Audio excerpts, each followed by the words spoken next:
Nothing.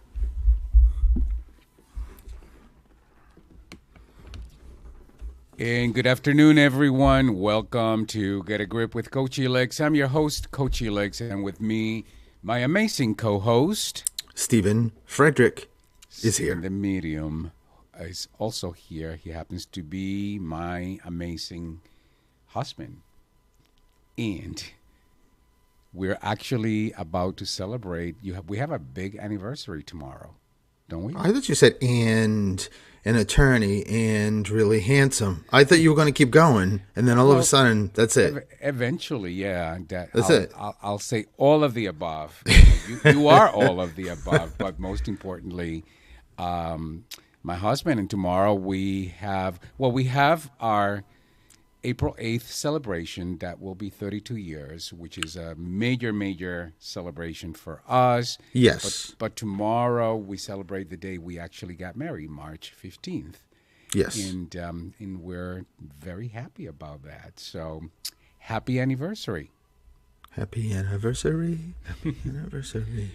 Yeah. And today we have an amazing show. We're going to talk about strength beyond limits, overcoming life's unexpected challenges, and for that we have, an amazing guest. And I'm not gonna tell you much about what makes him an amazing guest. You'll get to hear him very soon, Chris Insermo, and so I can't wait. I can't wait to meet him. I can't wait to talk about his journey and what has him here, and how he's overcome his own life's unexpected challenges. And so that is Stephen.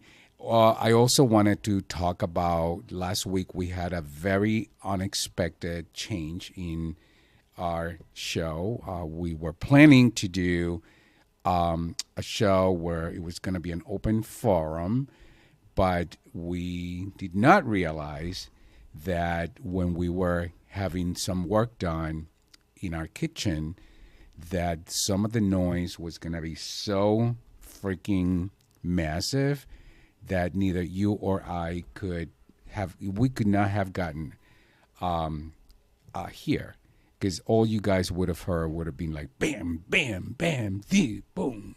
So we had to, it was a last minute change, and thank you, Mark Clark, for always, in Jim, of course, our general manager, for always accommodating these last-minute unexpected occurrences.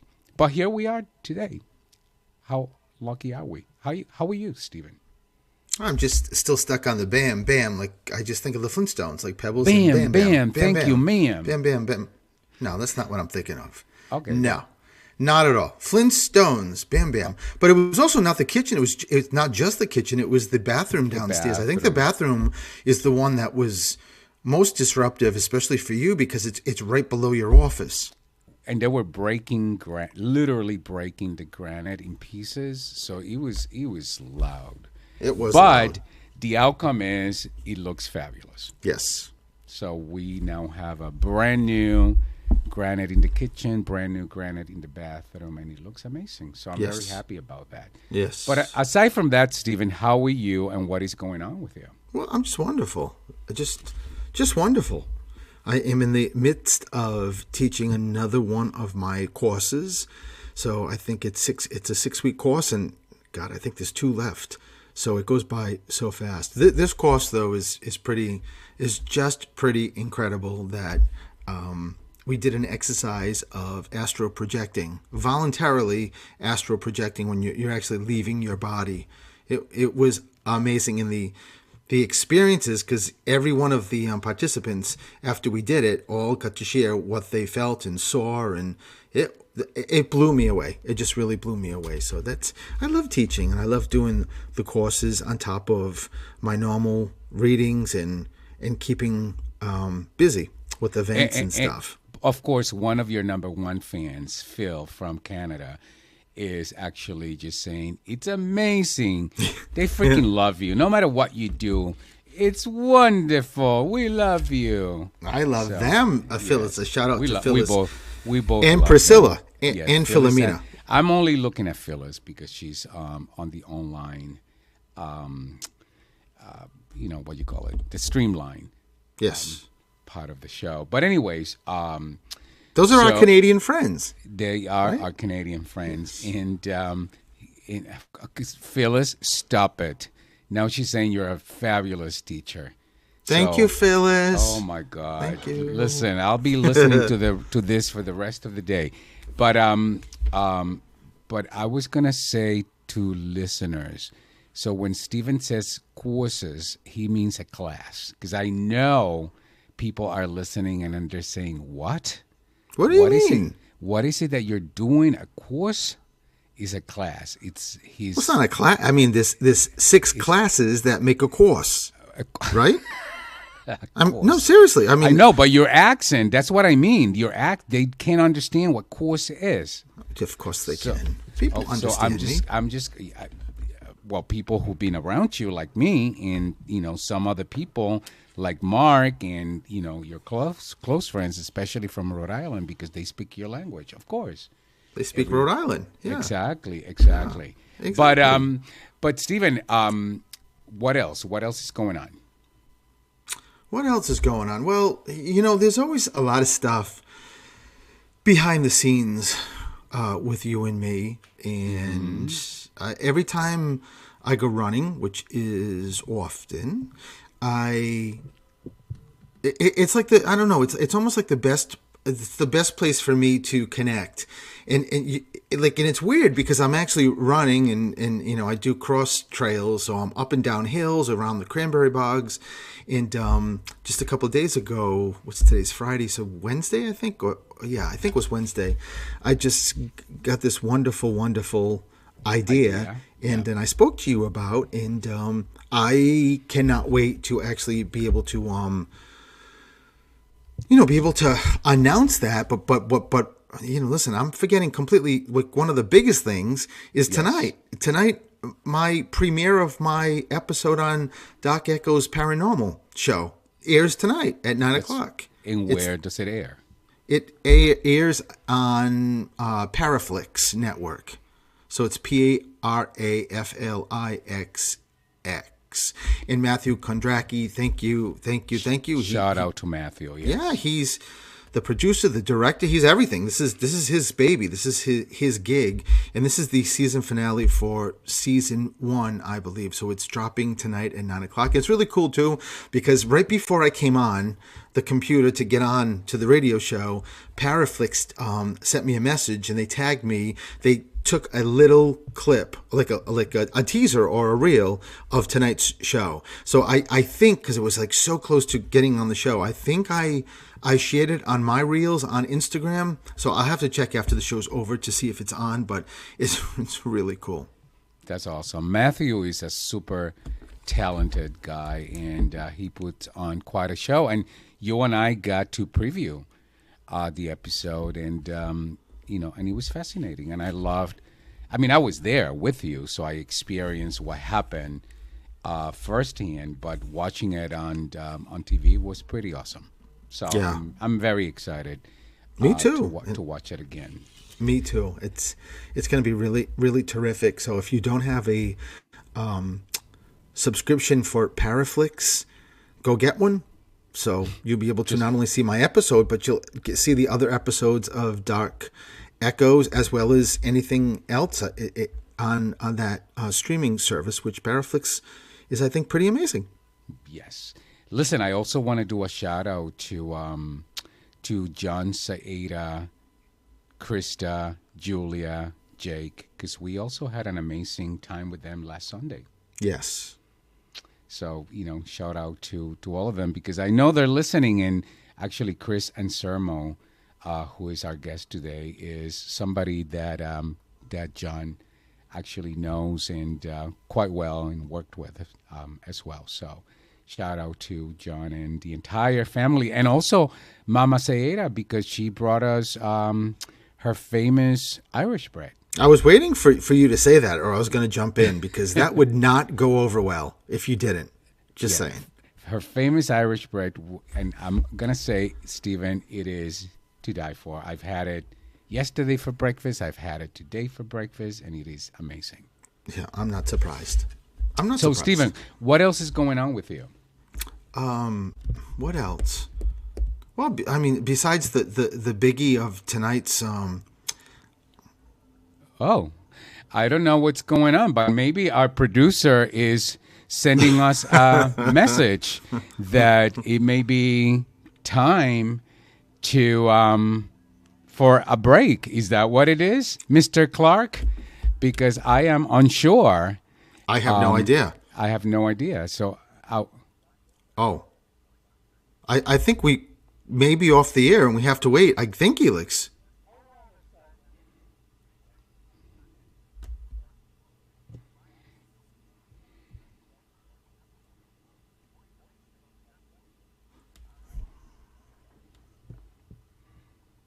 so are we back to go? So we're back, and you know what? I think what we're gonna do is we're gonna take a break, so that yeah, Mark, we gotta just dance with what we got. Spirit just It's probably close sent us a enough. signal, close Yeah, it's enough. close enough. So let's take a break, and we'll be right back with Chris and Sermo. And our conversation is gonna be strength beyond limits, overcoming life's unexpected challenges. You want to stay tuned. This is gonna be an amazing conversation. We'll be right back.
And hello, everyone, and welcome back to Get a Grip with Coach Elix. I'm your host, Coach Elix, and with me, my amazing co-host, Is Stefan Frederick Matzek. Stephen the Medium, who is also my husband, amazing co-host, and also a medium. How amazing is that?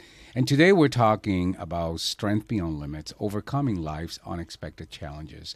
And for that, we have a really amazing guest that I am looking forward to meet for the first time, Chris Anselmo, who is a courageous fighter who through his own experience has learned that being resilient can lessen the blow of adversity in our lives. Chris has lived two distinct lives, the typical childhood, and the second one, which changed when he got diagnosed with adult onset degenerative muscle disease called limb-girdle muscular dystrophy. That changed his life. And he also, a distinct change was when he said hello to adversity. And we're going to talk a little bit about that in a few minutes. And his everyday life experience shifted in very, very empowering ways. So welcome back, Chris. How are you? Great, thanks. Thank you for having me. I am very, very excited to have you on our show, Chris. I never got to meet you, but we have a very mutual friend, John Sayeda, who speaks wonders about you, and he knows what the show is about. This show is really about everyday humans who have a story that can inspire everyday humans. And your story can certainly do that. So, Chris, why don't you, let's start with this. Tell us about a little bit about who Chris is. Yeah. So I am Chris Anselmo. I live in Connecticut, and I have as you mentioned, a rare muscle disease called limb-girdle muscular dystrophy. What's interesting about it, and you touched on it briefly, is I didn't have any symptoms of it for the first 21 years of my life. I'm 38 now, but it was back in 2008 when I started noticing muscle weakness, and from there I was diagnosed with the disease, and I've been contending with it for the last 17 years or so.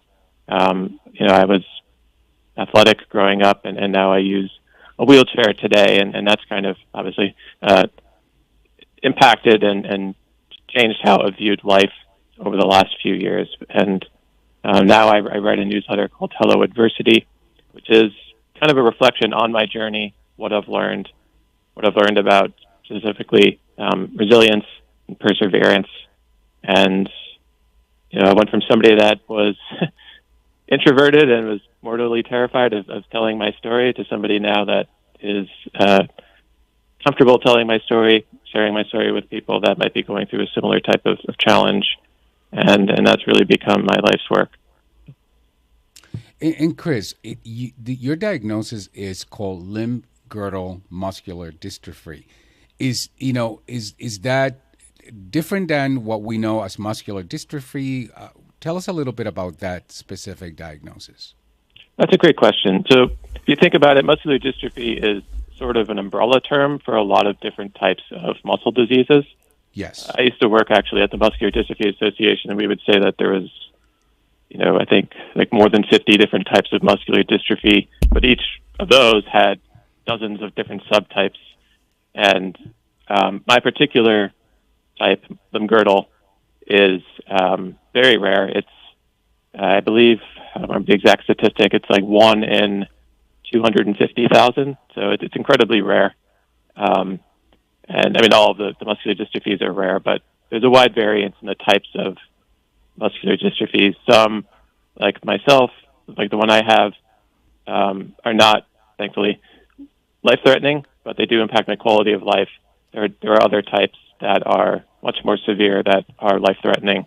And there's every type of onset you can think of, every type of symptom you can think of that kind of gets rolled under that umbrella of muscular dystrophy.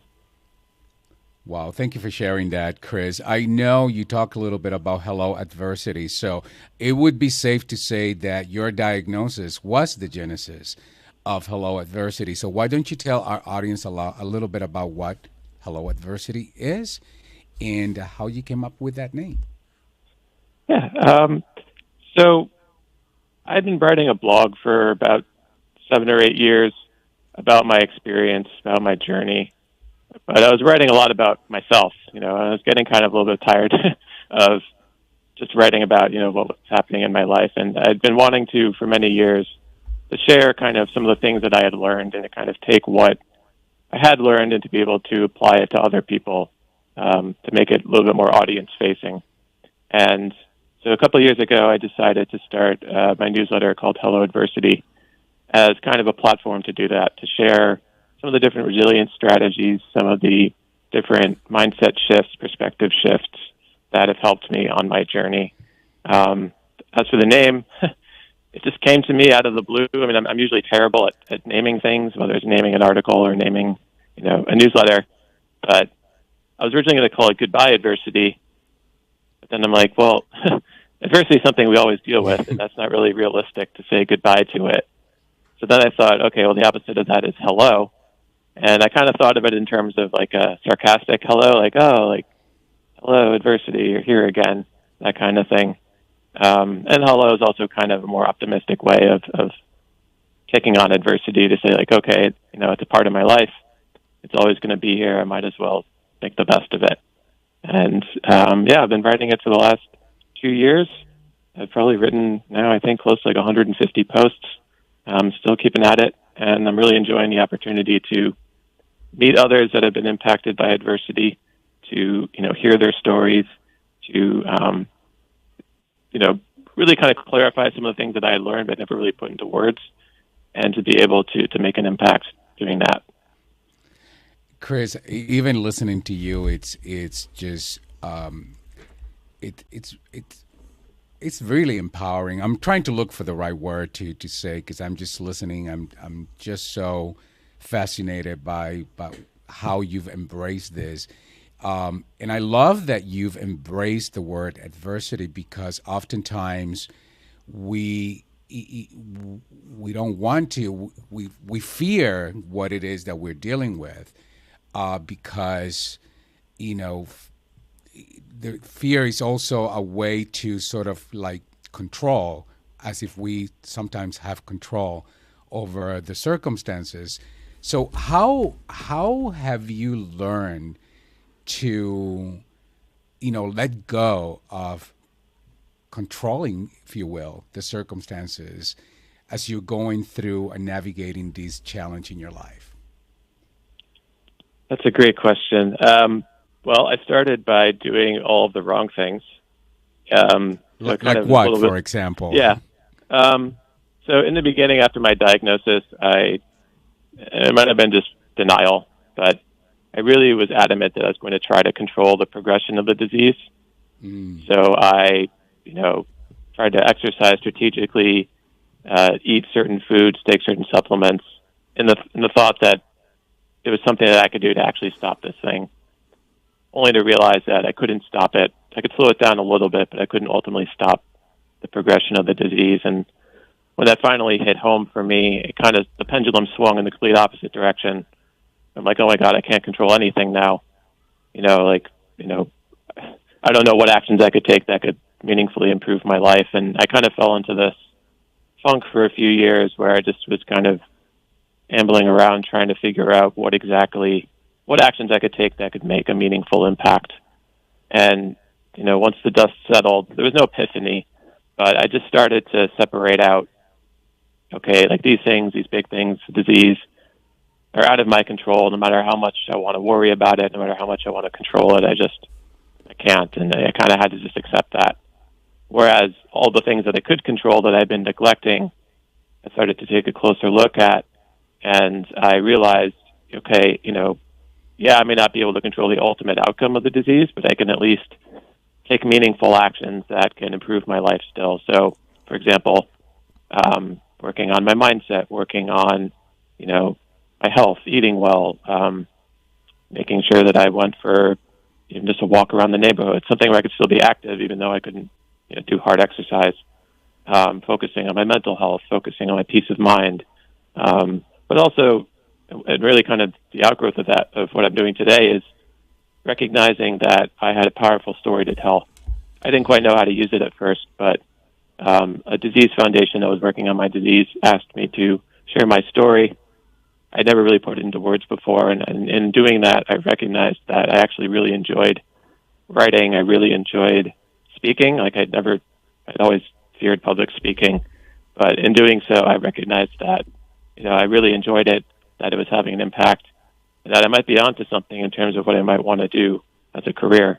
So that was it planted the seed of what is now Hello Adversity, what is now, this radio interview we're doing right now, where I'm telling my story. All that came because I actually was able to focus on something within my control, which was telling my story, and then kind of just letting serendipity do the rest.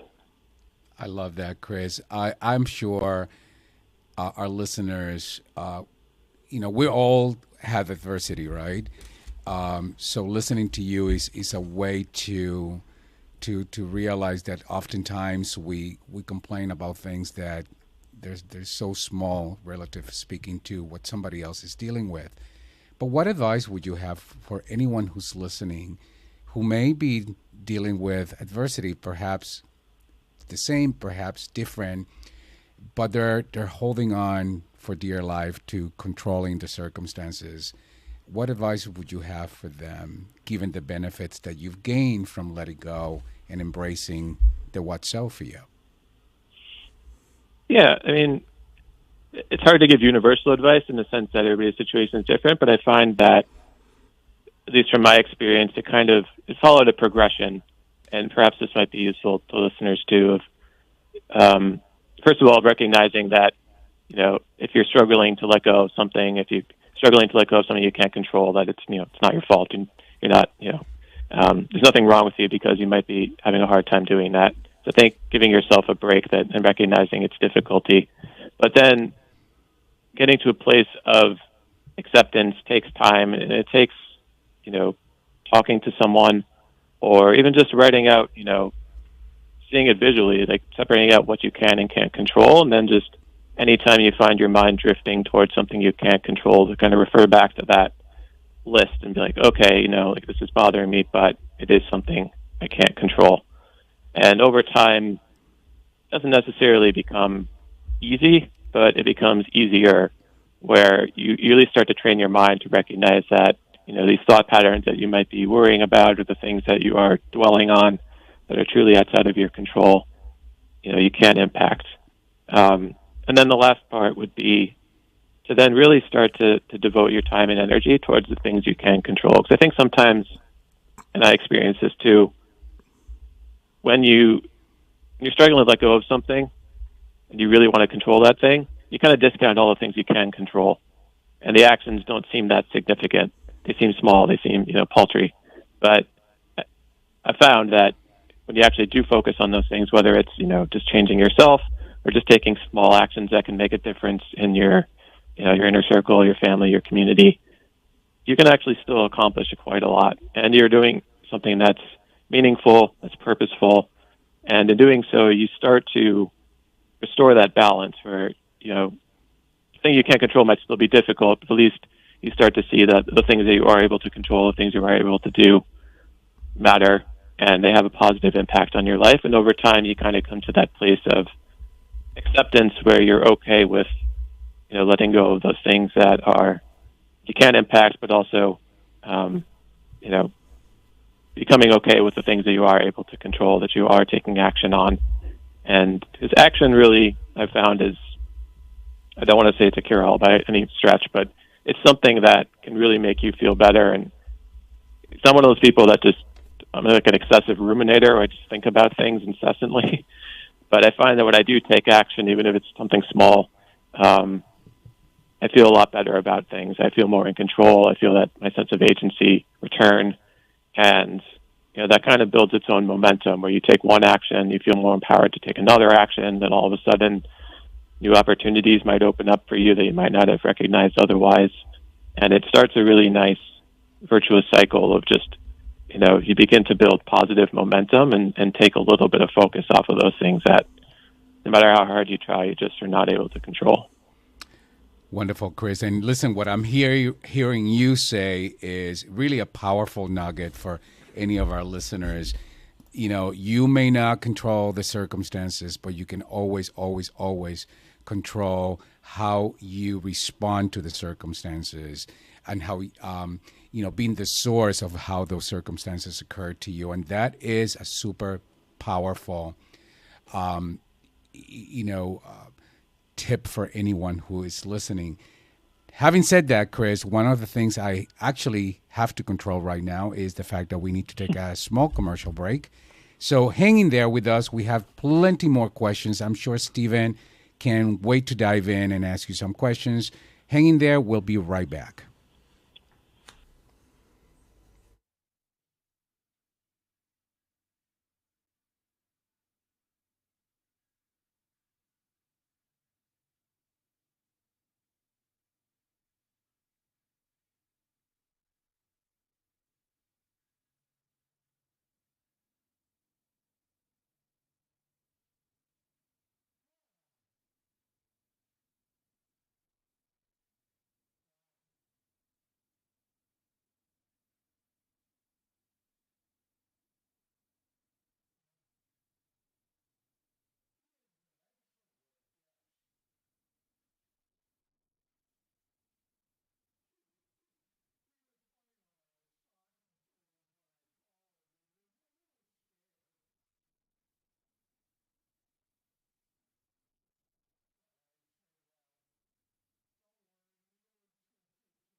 And hello and welcome back to Get a Grip with Coach Elix. I'm your host, Coach Elix, and with me, my amazing co-host, Stephen Frederick. Stephen the Medium's in the house. And today we're talking about strength beyond limits, overcoming life's unexpected challenges.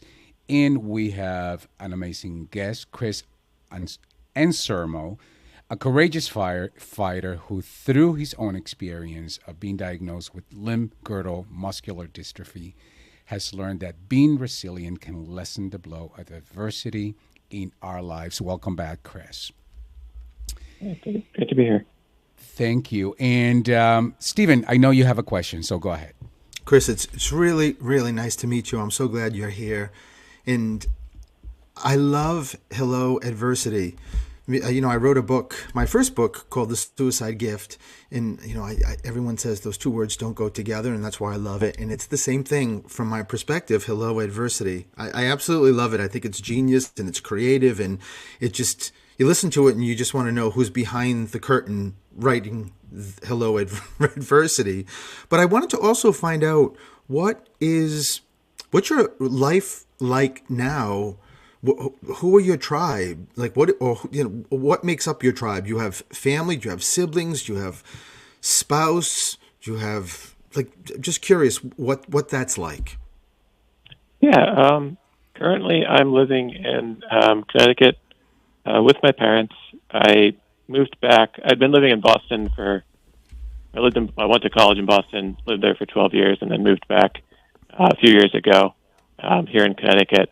So right now I'm living with my parents.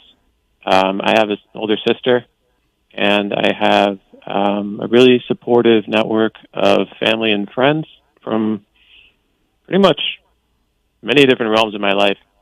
College friends, work friends, including John, who you mentioned earlier, my friends from graduate school, my friends from work, and then just everybody I've met in the rare disease community, and then just people I'm getting the chance to meet through my various writing and speaking activities. And it's been, the community is everything. The support of people chipping in, helping me, checking in on me, it's been really meaningful, and it's really made everything I've gone through so much easier.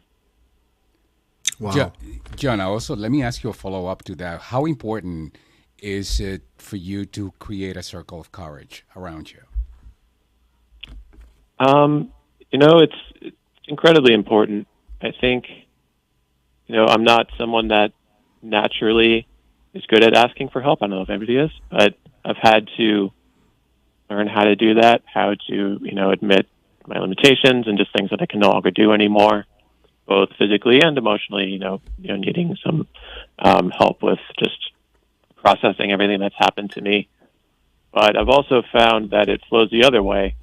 I don't know if you've ever experienced anything like this before, but if you open up to somebody about something, they end up doing the same back to you. And I didn't expect that when it happened, but in kind of building my support system, people started sharing things with me that they were struggling with because I was first open about it myself. And that's been a really rewarding exchange, one that I didn't really expect going in, but it really also helped me to recognize the importance of being open and sharing my story and talking about, the difficult things in my life, because I know a lot of other people are dealing with the same thing. And through that, we kind of mutually reinforce our courage, our resilience. And, it's been one of not a whole lot of silver linings to having this disease, but, that's been one of those nice silver linings. It's just been kind of mutually strengthening one another. Wow, that's wonderful. Stephen, you have any other questions? Well, Stephen. Oh, I know. I'm sorry. I guess Mark is contagious. I hit mute, and I didn't realize I hit mute. So sorry, Elix. Sorry, Chris. I am here. I'm present. I do, Chris. Thank you for answering that, because I think it's really important to know. Just everything about you. And I know it's such a limited period of time we have. But Chris, I mean, I know that you started to experience this young at 21, as you mentioned. What is your perspective on outside of the physical world, like your faith?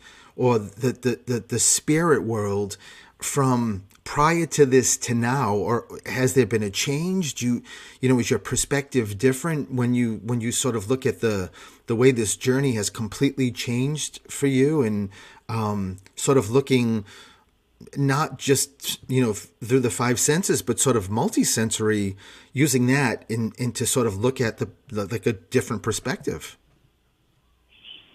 Yeah, I mean, faith has definitely played an important role in my life. I wouldn't say that I'm somebody that's, I definitely had, a crisis of faith probably as I was experiencing really the worst of this disease. So probably in like the 2 to 3 years after my diagnosis, I definitely, had moments from just like, what's the point of all this? Like, this is getting to be too much. I'm really struggling. But, in the last few years, or last 15 years, excuse me, I just had so many different situations where just like, either just people that have come into my life, or just really serendipitous moments that have happened as a result of, just the journey I've been on, has just made me really open to the fact that there's probably something else larger at play than just me. So I was so focused on myself, so focused on what I was going through. The people that have come into my life, the people that I only got the chance to know for a short period of time before they passed.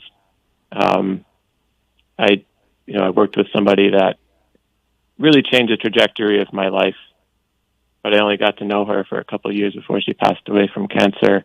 But just, like things like that, and just, it really helped me to kind of take the focus off of myself and to recognize that there's got to be something, larger at play here. And just being open to that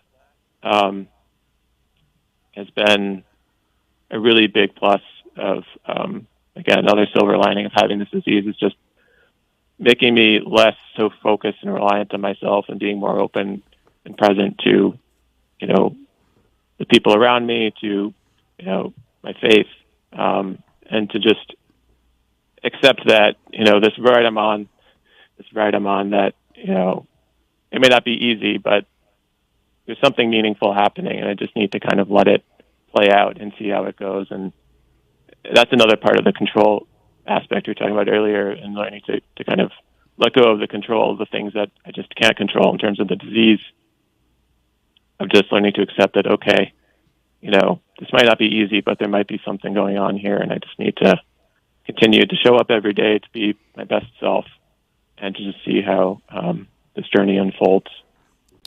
I love that, Stephen. And honestly, Chris, there's no better two people than Stephen and I to validate that everything happens for a reason, and life has incredible serendipitous moments for us to learn from. And I'm not surprised that you're here, that you happen to be here on this radio show with us. You needed to be here. You should be here. So I'm super glad. I know we have a call, Mark, so go ahead. Bring them in. Hello. Welcome to Get a Grip with Coach Elix. Who's this? Hi, Elix. This is John Said. How are you? Well, hello, Mr. Hey, John. Welcome. Chris, how appropriate is this? One of your biggest fans called. So, John, tell us about this amazing human that you connected us with. I mean, amazing. First off, I got to say, I heard the shout out to my Krista, Julia, and Nana Saida. She's going to be thrilled, Stephen, by the way. Phenomenal. You made her life. So, Chris, I met Chris, and Chris, correct me if I'm wrong here, 2011, probably right after you had your diagnosis. We were working at the same company, so Chris started the company I work for. And there's something about Chris that you immediately take a liking to. And as Chris knows, sometimes at work I can be a little, is the word professional? Maybe gruff is another word. But I immediately liked Chris. You can't not like Chris. And it was right after he was diagnosed, and he was telling us about it, and all I kept thinking was, he has just this unrelenting positivity. And I'm trying to reflect on my own life, and I said, I don't think that I would have the the intestinal fortitude to be that positive in the face of something like that. And I actually use Chris as an example to talk to my daughter all the time of, you can have something really difficult happen in your life, but if you just look at it in a way that you're going to get through it and it's going to be a blessing, then you can really make it work in more positive ways. And I think Chris is the epitome of that. Actually, all three of you are. Right? You've taken trauma in our lives, and everybody has that trauma, and you've used it to help people. And I don't know, I just feel like there's nothing better than that in life. You can help other people through your experiences and what you've gone through. And Chris certainly is the epitome of that. So, Chris, I just want to say thank you for, kind of allowing me to be on your journey too. And I just think the world of you. And anything I can do to help, you just have to let me know. I appreciate that, John. I also appreciate you used my actual name. One of the jokes was he kept calling me Pete for. I think he still does actually. He knows Pete Anselmo. We call him Jonathan, Chris. By the way, so okay, this is good to know. This is good to know. Also, not my name, but also just true. Right. Thanks, John. I appreciate that. My pleasure. Well, listen, two people, Stephen. I mean, because we love John just as much. I mean, you don't get any better than clearly either one of these guys. No, not at all. But listen, Chris, thank you, John, for calling, for making a difference in this conversation with Chris. Thank you again for connecting him with us. Chris, we want to be part of your tribe. We belong in your tribe. But do me a favor, don't go anywhere. We do need to take another commercial break. We'll be right back. Thanks, Chris. Thanks, Stephen.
And hello, everyone, and welcome back to Get a Grip with Coach Elex. I'm your host, Coach Elex, and with me, my amazing co-host. Stephen is here. And today we have an amazing show, an amazing guest, and an amazing conversation about strength beyond limits, overcoming life's unexpected challenges. And we have Chris Anselmo, a courageous fighter who through his own experience being diagnosed with limb-girdle muscular dystrophy has learned that being resilient can lessen the blow of adversity in our lives. Welcome back, Chris. Thank you again for being with us, and thank you for using this opportunity to share with our listeners your story and the importance of celebrating adversity. Now, Chris, I do have a question, but I also noticed that in our live stream, somebody has a question for you. This question comes from Phil, who is from Canada, and she is thanking you for sharing your story. And she's wondering if you do anything specifically to help you let go. So, for example, meditation. Yeah, I mean, I do meditation. I don't say I do it well. I don't know if anybody does it super well, but yeah, meditation has been a big component to doing that, to being able to let go. My mind tends to run amok. I mentioned earlier that I ruminate a lot. I think a lot, constantly thinking about the future, thinking about the past. Meditation has been really great. As imperfectly as I do it, it's been really great at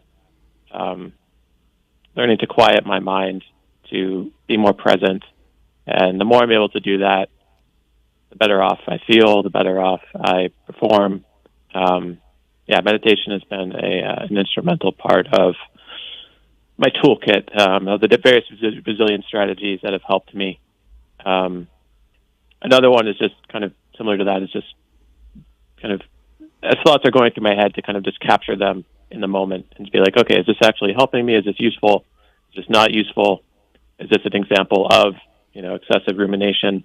If so, just learning to let go of it, and then just kind of continuing to repeat that process throughout the day. Those two have been really helpful in kind of taming some of the, various thoughts that run amok in my mind. I have an inner critic, so one that likes to point out, if I'm doing something wrong, or pointing out, my shortcomings, and those are two great techniques for kind of stopping that, or to quieting it, or just dismissing that inner critic. I have good news and bad news for you, Chris. Okay. That inner critic is very active in every one of us in our lives. So we all have to learn to listen, to embrace it, but not to give power to that inner critic. Stephen, is there anything that you would offer Chris, because a lot of your work is grounded in being present, meditation, anything that you would offer him? Yeah, I mean, I love Phyllis's question, so thank you, Phyllis. And Chris, one of the things that I know helps is just being self-aware. I teach courses, and that's something that we talk about, but I will just maybe lend you a different perspective on what you said about meditating and maybe rightfully not doing it the best. I always teach any of my participants and students that there's no such thing as wrong or right meditation.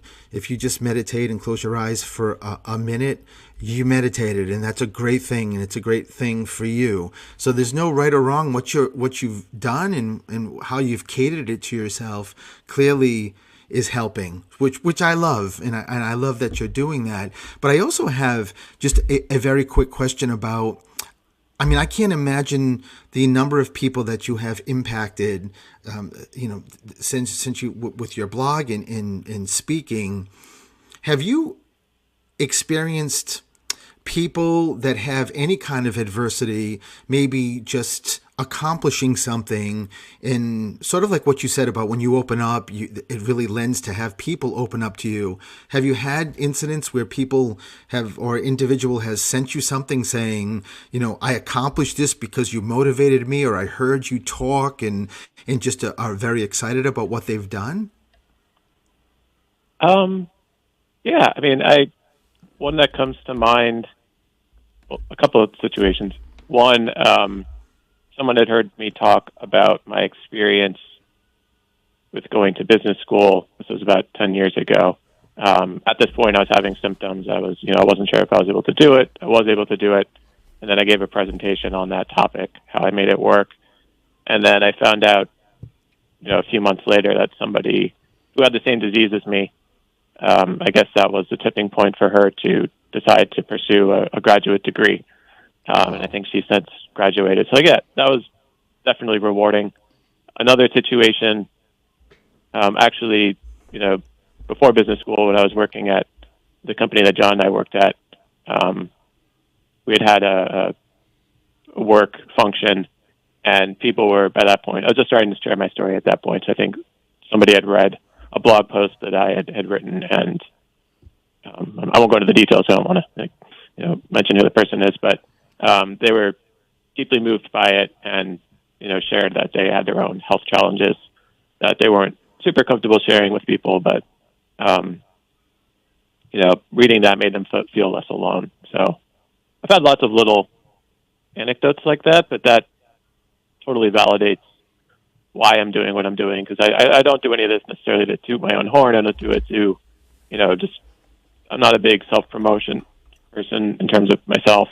I'm not great at marketing myself, but if I can do it to help somebody else, and that makes it totally worth it. And yeah, there's nothing wrong, Chris. There's nothing wrong with self-promoting yourself when No, absolutely not. When you are the vehicle for so many, to inspire so many who need to hear you and who want to hear you and who have something to learn from you. I'll say this: I am a big fan of celebrating life, finding victory in the good times in life and the not so good times in life. And listening to you, I'm so present to, how you've done that, how you found the golden, that silver lining, because there is a silver lining even when we're going through the worst moments in our lives.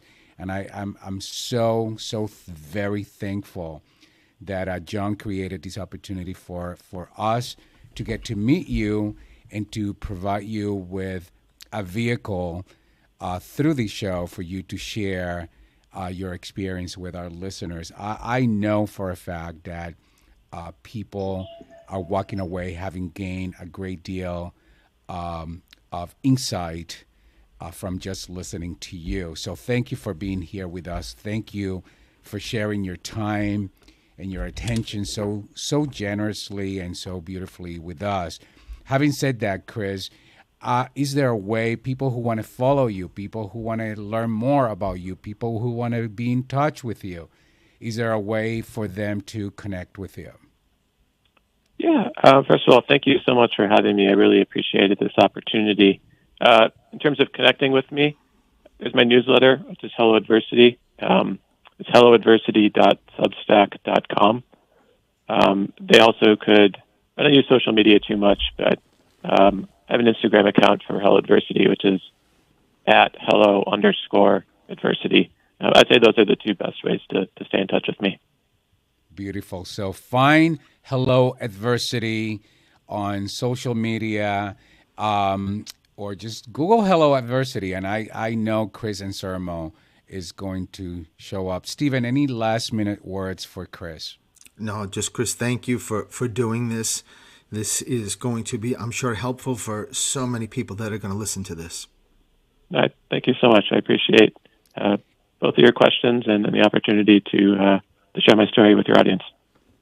And I'm going to be following you on Instagram, and so you get to have Coach Helix and Stephen the Medium. We're part of your tribe, so whether you like it or not, we're just gonna. That's right. What is it that do we need to call you Pete, like John, like Jonathan? As long as we can call him Jonathan, then I'm okay with it. Oh, trust me, we call him Jonathan all the time. His mother called him Jonathan. That's not even his name. So, listen, thank you so much, Chris. Have a wonderful rest of the weekend. Thank you. You too. Thank you, Stephen. What an amazing show.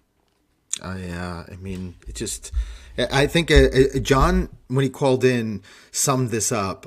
Just the positivity that just sort of emanates from Chris, not even like physically being in front of him, is just astounding. Yeah, honestly, this is the kind of show that makes me like so proud to be here. This is the kind of show that I want our listeners to have, a show where just another human shows up and inspires people, because I know Chris inspired a whole bunch of people today. Yeah, and going to keep as people start listening to the podcast. Exactly. So, Stephen, we are at the top of the hour.